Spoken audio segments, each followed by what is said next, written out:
নমস্কার, আমি শ্রীপর্ণা।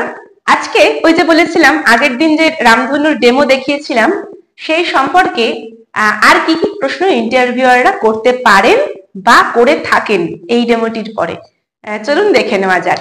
ভিডিওটি আপনাদের জন্য অনেক হেল্পফুল হতে চলেছে, তাই সবার আগে কাইন্ডলি সাবস্ক্রাইব করুন ভালো লাগলে, এবং লাইক করবেন, অনেক অনেক শেয়ার করবেন।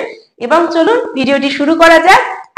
আর কোনো যদি প্রশ্ন মনে থেকে থাকে অবশ্যই আপনারা কমেন্টে লিখবেন, এই রিলেটেড আমি চেষ্টা করব সেটির উত্তর দেওয়ার। আচ্ছা, প্রথম প্রশ্ন যেটা করা হয়, রামধনু পড়াতে আপনি কি টিএলএম ইউজ করবেন?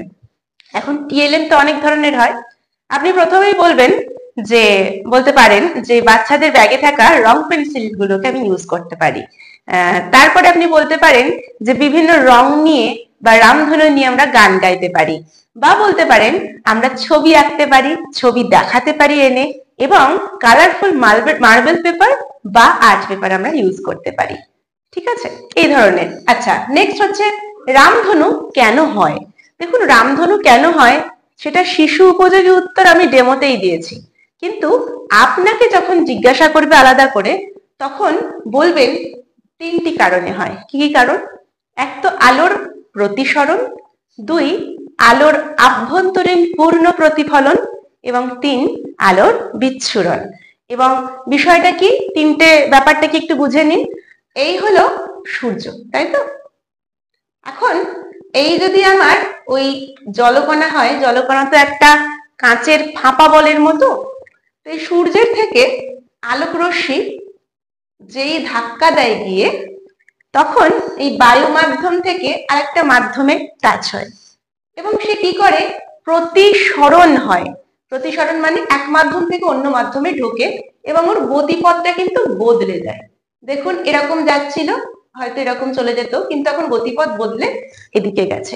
গিয়ে যেটা হয়, এই যে আমার আরেকটা দেওয়াল, সেখানে গিয়ে ধাক্কা খায়, এবং সেখান থেকে কিন্তু বেরিয়ে যায় না, আভ্যন্তরীণ পূর্ণ প্রতিফলন হয়।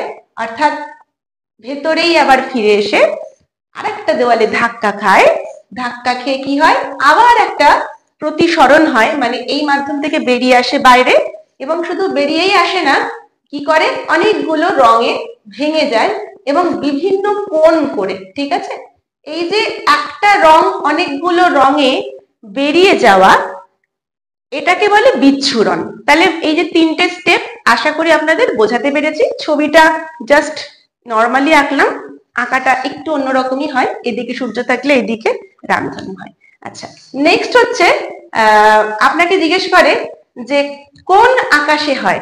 এটার উত্তর আপনারা পেয়েই গেছেন তখন, কারণ নর্মালি দুপুরবেলা বৃষ্টির পরে বিকেলবেলা রামধনুটা দেখা যায়, যেহেতু এই প্রশ্নের উত্তরও হয়ে গেল, বিকেলবেলা দেখা যায় নর্মালি। কোন আকাশে হবে? সূর্য তো তখন যদি পশ্চিমে থাকে, মানে ওয়েস্টে থাকে বিকেলবেলা, তাহলে রামধনু হবে উল্টো দিকে, মানে পূর্বে বা ইস্টে। হয়ে গেল। নেক্সট, রামধনু সত্যি কি ধনুকের মতন? এই উত্তর আমি ডেমোতে দিয়েছি, আরেকবার বলে দিই যে না, রামধনু আসলে গোলই হয়, কিন্তু ওই যে আমরা দিগন্ত রেখার নিচটুকু তো দেখতে পারি না, তাই না? আমরা তো একটা দিগন্ত রেখা কল্পনা করে নিই, যার নিচে আর আকাশকে দেখা যাচ্ছে না। ছবিতে আমরা আঁকি দিগন্ত রেখা এরকম টেনে, তারপরে আমরা বাড়ি আঁকি, গাছ আঁকি, এই যে রেখা, সেটা যদি এটা হয়, তাই জন্য নিচের গোলটা আর দেখা যায় না, ফলে রামধনুকে আমরা ধনুকের মতো দেখি, কিন্তু আপনি বলবেন আসলে কিন্তু রামধনু একটি বৃত্ত। আচ্ছা, নেক্সট হচ্ছে আলোর বিভিন্ন ধর্মের ফলে আর কি হয়। ঠিক আছে, আলোর বিভিন্ন ধর্মের ফলে আর কি হয়, এটা একটা প্রশ্ন ভীষণ করা হয়। বলি, আলোর নর্মালি আমরা যে ধর্ম দুটো প্রত্যেকে জানি, সেটা হচ্ছে প্রতিফলন, প্রতিসরণ। এবার প্রতিফলনের জন্য আমরা আমাদের প্রতিবিম্বকে দেখতে পাই, তাই তো, আয়নায় দেখতে পাই। প্রতিসরণ, সেটার জন্য বা এই যে আভ্যন্তরীণ পূর্ণ প্রতিফলন, সেটার জন্য আমরা রামধনু যেমন একটা তার মানে কারণ,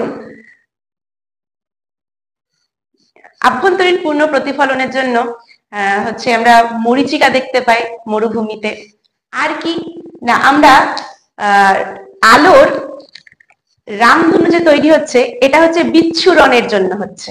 ঠিক আছে, আর আলোর বিক্ষেপণ ধর্মের জন্য কিন্তু আমরা ধরুন এই যে আকাশ নীল দেখায়, ঠিক আছে, বা ধরুন মানে পাতাটাকে আমরা সবুজ দেখছি কি করে, এই বিভিন্ন ধরনের খেলা আছে।